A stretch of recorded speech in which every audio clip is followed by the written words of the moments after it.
student, welcome back to the video. So today we are going to start a new topic, ionization enthalpy. Okay, so this is another factor uh, which is a property of the element.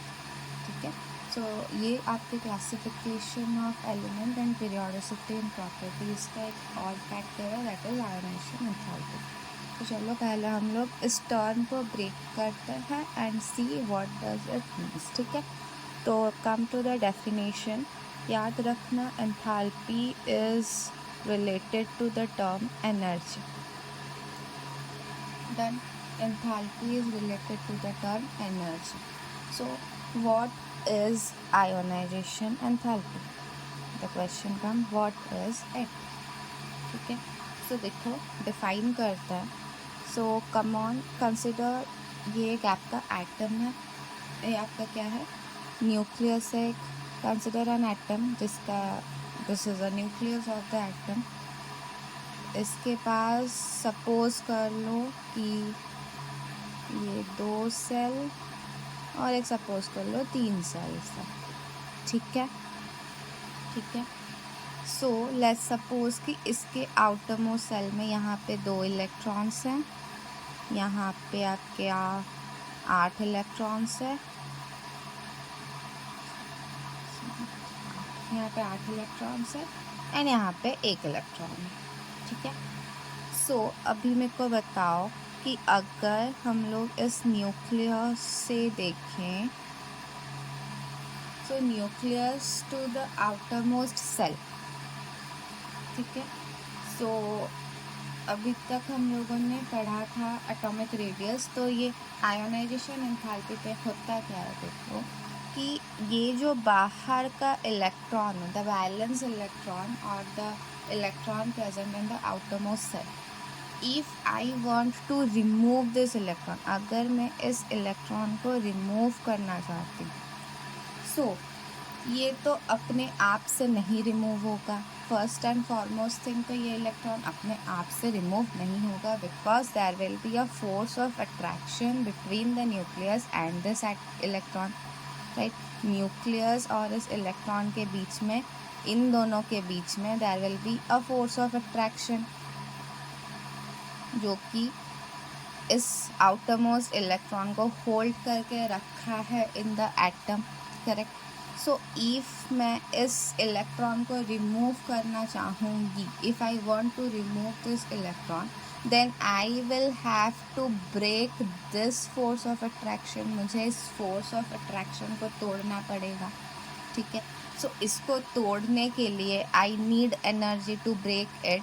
What I need is energy. ठीक है, तो मुझे क्या चाहिए, energy, force of attraction को तोड़ने के लिए. सो जो एनर्जी आई नीड और the energy required to break this force of attraction existing between the nucleus and the outer most electron, इसको हम लोग क्या बोलते हैं, आयोनाइजेशन एंथैल्पी. इसको हम लोग क्या बोल सकते हैं, ionization enthalpy. So most important thing is that जब भी हम लोग एक इलेक्ट्रॉन को रिमूव करेंगे, we will be removing it. अगर हम किसी भी एटम से एक इलेक्ट्रॉन को रिमूव करना चाहते हैं, first and foremost thing, the atom condition क्या है, एटम शुड बी इन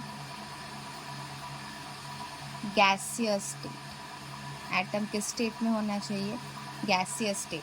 क्योंकि अगर आप लोगों को पता ही होगा कि अगर हम लोग देखें सॉलिड, लिक्विड एंड गैस, इन तीनों में जो आपका इंटर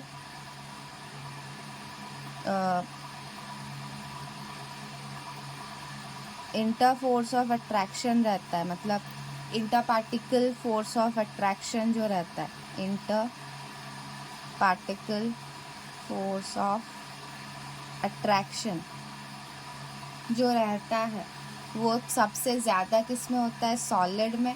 फिर लिक्विड में एंड फिर गैस में आता है, ठीक है। जो पार्टिकल एंड पार्टिकल के बीच में जो फोर्स ऑफ अट्रैक्शन रहता है वो किस में सबसे कम रहता है, गैस में। सो इस वजह से we will be taking it to gaseous state and the other condition is it should be isolated.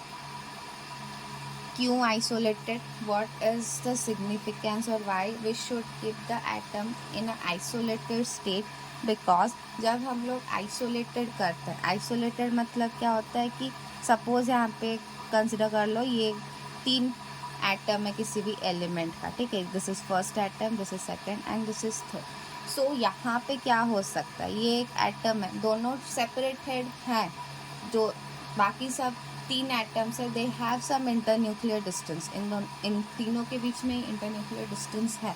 लेकिन आइसोलेटेड जब हम लोग कर लेते हैं तो यहाँ पे अगर मैं बस सेकेंड एटम को चाहती हूँ, so I will just isolate that second atom and I will remove this the first atom and the third atom. इससे होगा क्या, because when all are present, मतलब एक एटम के सराउंडिंग में और बहुत सारे एटम्स रहते हैं, तो इन लोगों का इन्फ्लुएंस आ जाता है, they will influence the second atom and वहाँ से हम लोग इलेक्ट्रॉन रिमूव करना हमारे लिए डिफ़िकल्ट हो जाएगा, because there will be influence of the other atom surrounding में।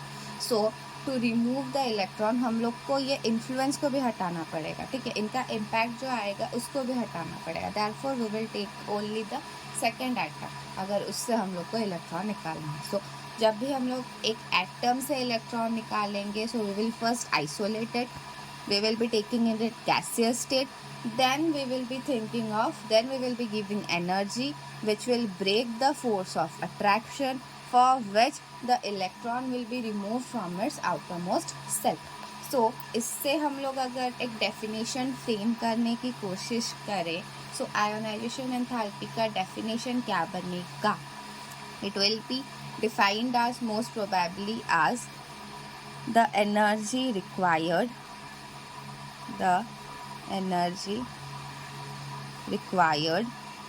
to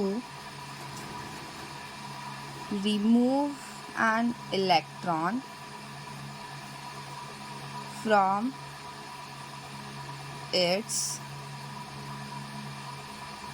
valence cell of an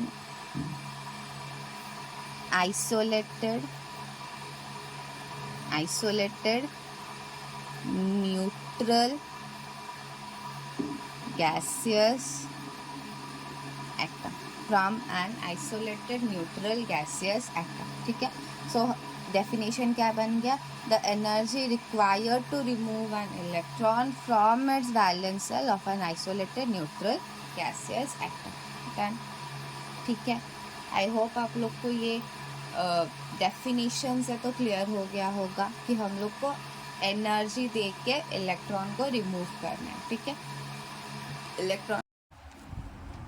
सो हम लोगों ने डेफिनेशन ऑफ आयोनाइजेशन एंथैल्पी देख लिया। We have studied the definition of ionisation enthalpy.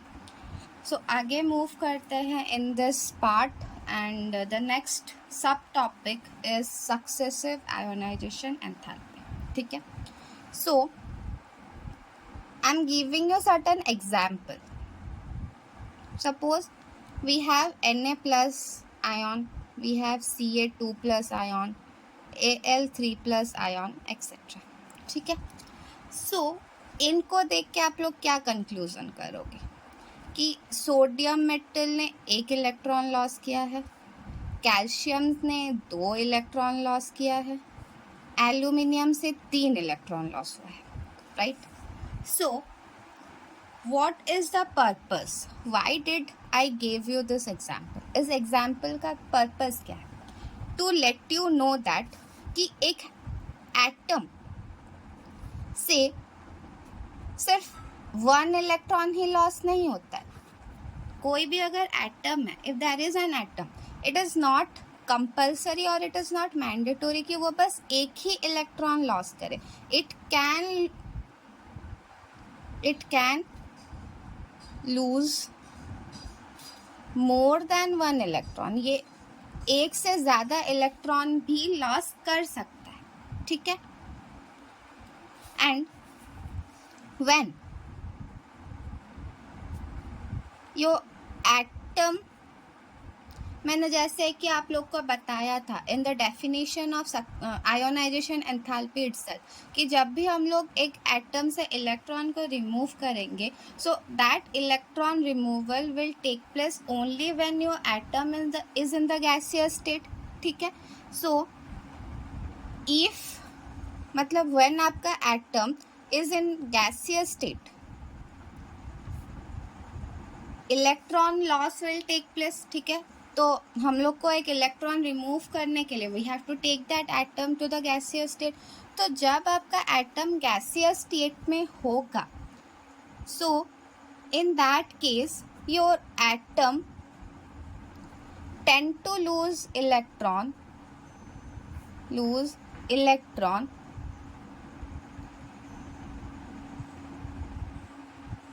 one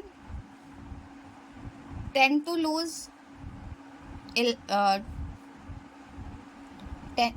tend to lose more than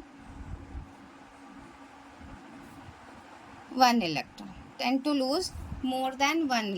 and these electrons are removed,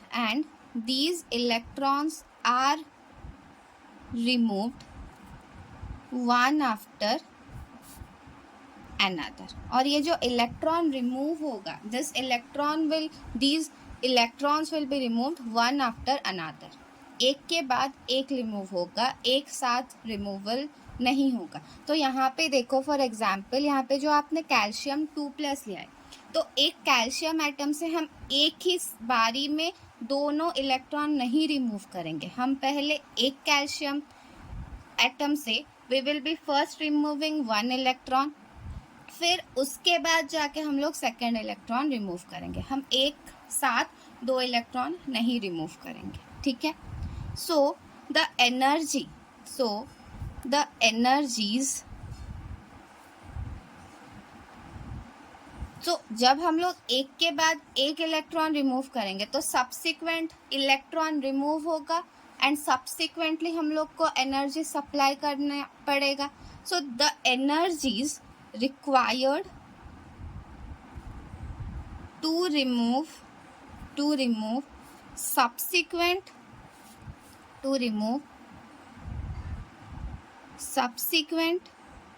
electron from an atom in the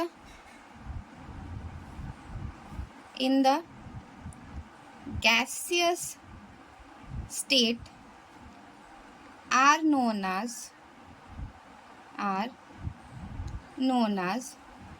successive ionization enthalpy, ठीक है। सो जब हम लोग subsequently एक के बाद एक इलेक्ट्रॉन रिमूव करेंगे, तो सब्सिक्वेंट इलेक्ट्रॉन को रिमूव करने के लिए हम लोग को ईच स्टेज में एनर्जी सप्लाई करना पड़ेगा। So the energy required to remove the subsequent electron from the gaseous atom, उसको हम लोग क्या बोलते हैं? Successive ionization enthalpy। Done? Clear? तो इसको हम लोग देखते हैं एक एग्जाम्पल के साथ। For example, consider an element X, ठीक है। Now this is in the gaseous state and इससे हम लोगों ने एक इलेक्ट्रॉन रिमूव किया, वन इलेक्ट्रॉन विल गेट, इससे हम लोगों ने एनर्जी देके आयोनाइजेशन एंथैल्पी देके एक इलेक्ट्रॉन रिमूव किया, ठीक है।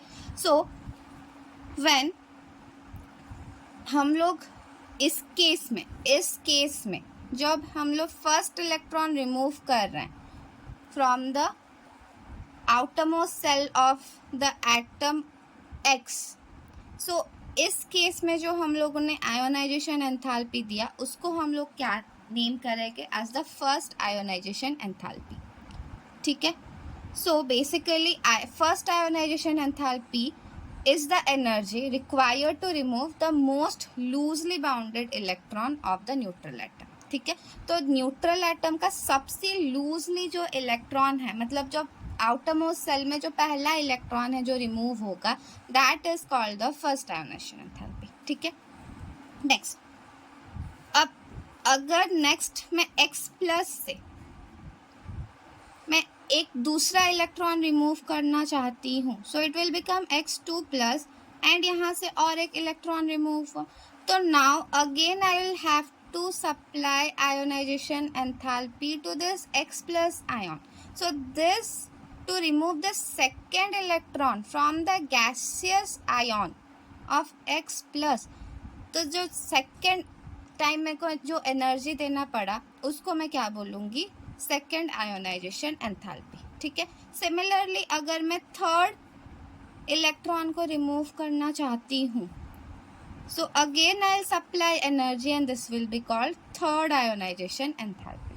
So subsequent stages में I'm giving supplying energy, मेरे को energy required है to remove the subsequent electron. So these are called your successive ionization enthalpy, ठीक है। एक इलेक्ट्रॉन रिमूव करने के लिए we need first ionization enthalpy. When second electron is removed, energy required is second ionization enthalpy. When third electron is removed, the energy required is third ionization enthalpy. Clear? So यहाँ से एक point हम लोग draw कर सकते हैं as conclusion कि ionisation enthalpy, अगर उसका value, if the value of ionisation enthalpy is small, अगर आपका आयोनाइजेशन एंथैल्पी का वैल्यू स्मॉल है, इसका मतलब it is easier to remove the electron from the atom. So होता क्या है, देखो, अगर ionisation enthalpy is small, then we can easily remove the electron from the atom. It means what, कि अगर आपका जो force of attraction that exists between your nucleus and the electron, if it is small, अगर ये force small है तो हम लोग को, if it is small और it is very weak और it is very less, so हम लोग को इसको ब्रेक करने के लिए we need less energy. So जितना कम एनर्जी लगेगा तो उतना इजीली हम लोग क्या कर सकते हैं, रिमूव कर सकते हैं electron, because this electron is very weekly held by the nucleus, and when electron is weekly held by the nucleus, हम लोग कम एनर्जी दे के भी इलेक्ट्रॉन को रिमूव कर सकते हैं. सो यहाँ पे this becomes the most important point कि अगर आयोनाइजेशन एंथैल्पी स्मॉल है so it is easier to remove the electron. Vice versa, अगर आपका आयोनाइजेशन एंथैल्पी लार्ज है, if it is large, then it become difficult